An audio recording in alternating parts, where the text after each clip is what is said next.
وہ کہہ رہے ہیں کہ وہ آنے پر بضد ہیں، وہ کہہ رہے ہیں ہم نے آنے نہیں دینا، اٹک پار نہیں کرنے دینا۔ تصادم کا خطرہ ہے، اس میں نقصان کا خطرہ ہے۔ آپ کو نہیں لگ رہا کل کا دن خون ریزی بھی ہو سکتی ہے، خونی ہو سکتا ہے، تصادم ہو سکتا ہے، نقصان ہو سکتا ہے؟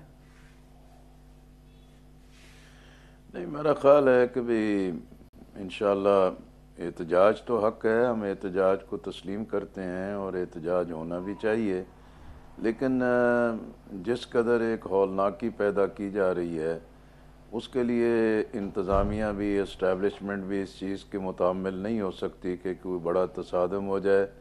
اور پی ٹی آئی کا بھی جس حد تک اب تک عمل موجود ہے اس کے لیے تو کسی احتجاج میں وہ اس کسی بڑے فساد یا بڑے تشدد کی طرف نہیں جاتے، تو میں نہیں سمجھتا کہ کل کا دن جو ہے کبھی کوئی بڑی کوئی خون ریزی کا دن ہوگا یا اس کے لیے کوئی بہت خوفناکی کا دن ہوگا۔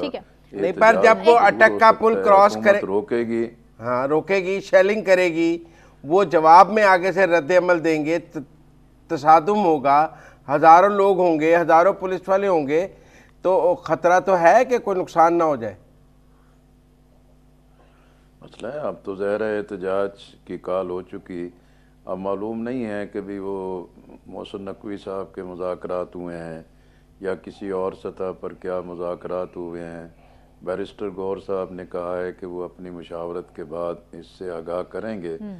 اگر تو کہیں بات چیت اور مذاکرات کی صورت میں معاملات طے پا جاتے ہیں تو پھر احتجاج نہیں ہوگا، اگر دوسری صورت برقرار رہتی ہے تو پھر احتجاج ہوگا۔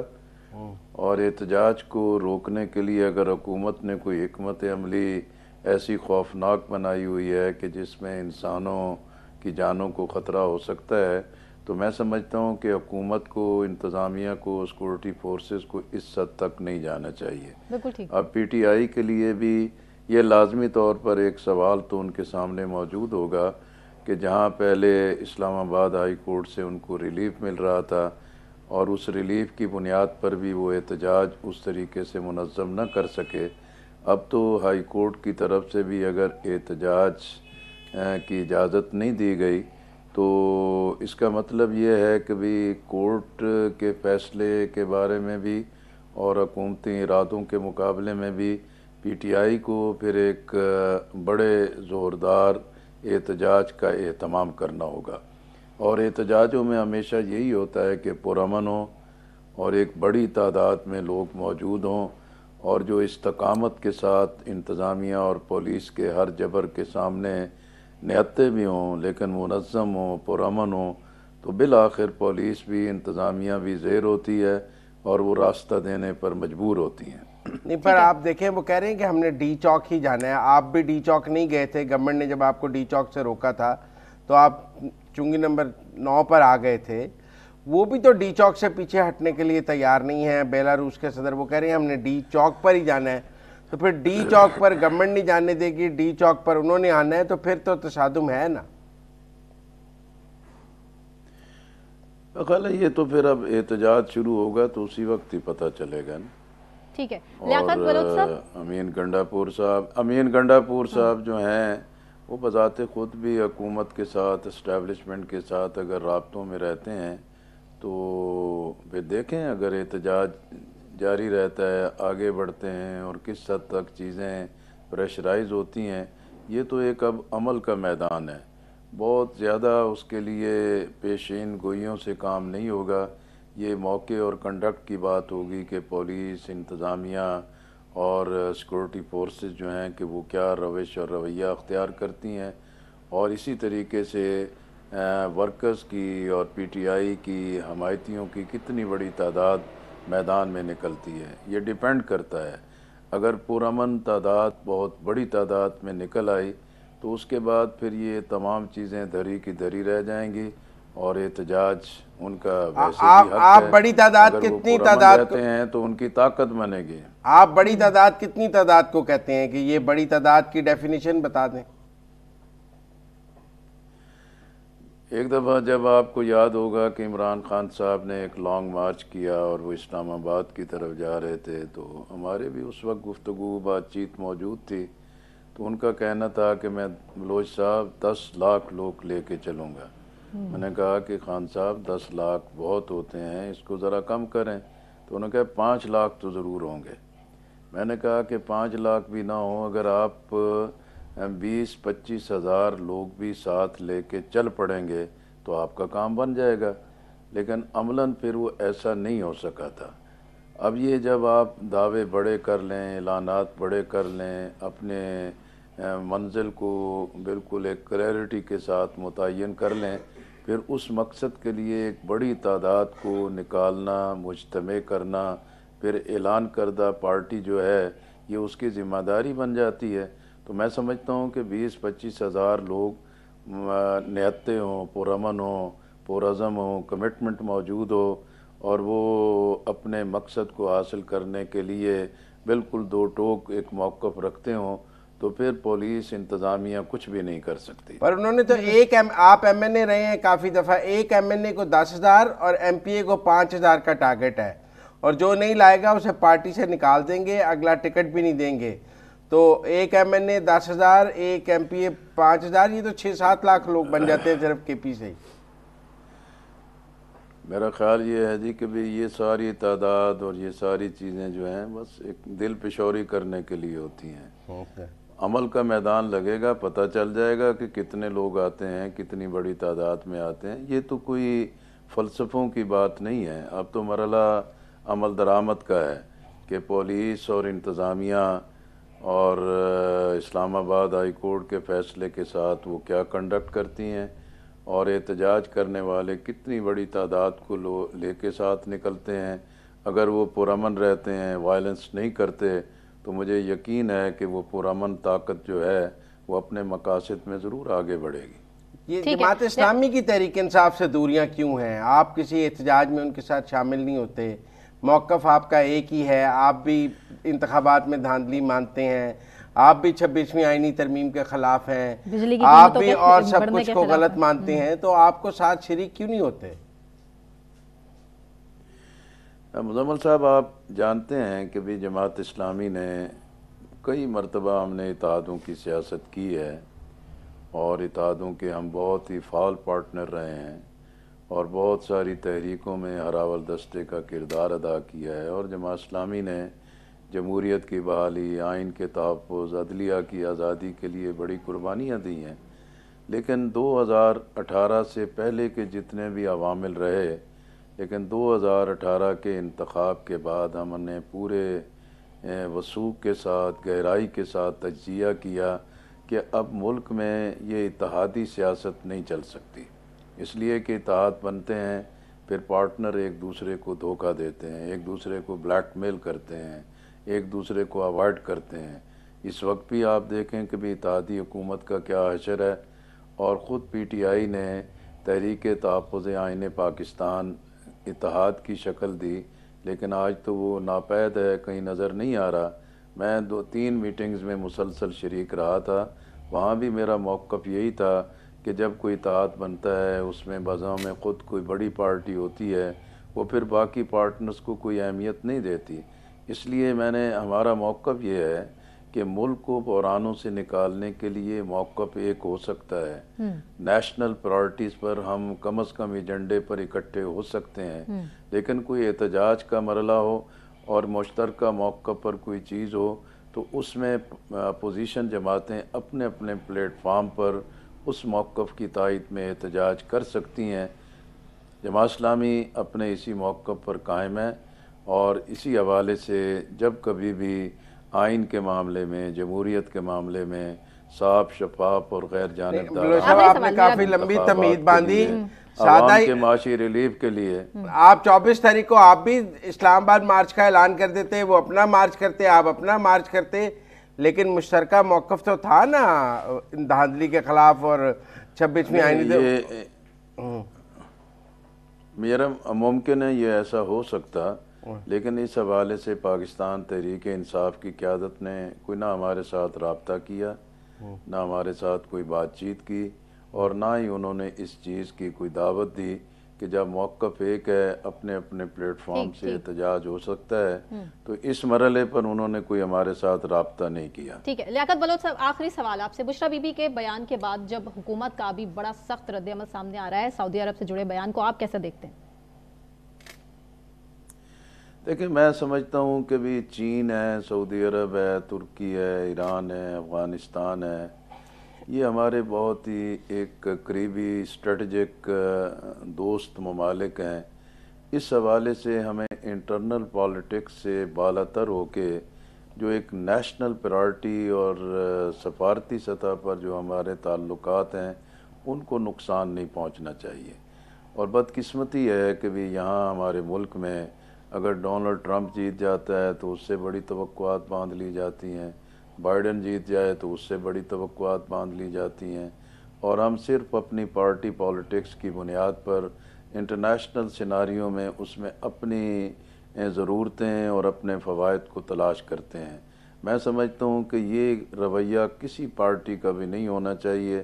اندرونی سیاست جو ہے وہ قصہ زمین برسر زمین کے مترادف، جہاں جو مسائل ہیں اس کے مطابق ہمیں اپنا اپنا حق تسلیم کرنا چاہیے، اپنا حق استعمال کرنا چاہیے، لیکن ممالک کے ساتھ جو ملک کے تعلقات ہوتے ہیں ان کو نقصان نہیں پہنچنا چاہیے۔ بہت شکریہ، بہت شکریہ بہت لیاقت شکریہ بلوچ لیاقت صاحب، بہت شکریہ، بہت شکریہ مزمل سہروردی صاحب آپ کا بھی۔ اسی کے ساتھ ناظرین مجھے ثنا کیوان کو اجازت دیجیے، اپنا خیال رکھیے، اللہ حافظ۔